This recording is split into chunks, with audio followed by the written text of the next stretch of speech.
আসল কথা হচ্ছে কি আর বলবো, পলাশ চালটা তো আপনার দীর্ঘ আজকে প্রায় 10-15 দিন যাবতে চলতেছে একটা নাটক।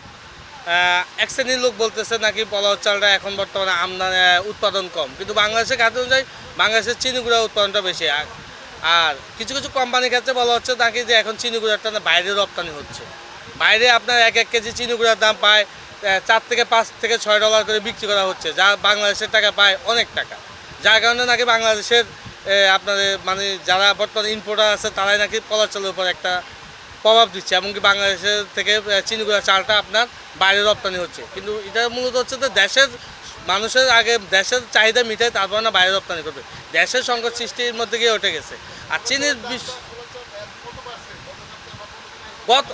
চলার চাল আপনার গত 15-10 দিন যে অবস্থায় দাম বাড়ছে ওটাই আছে। কারণ গলার চালটা আপনার কিন্তু এক ধাপে বাড়াই দিচ্ছে।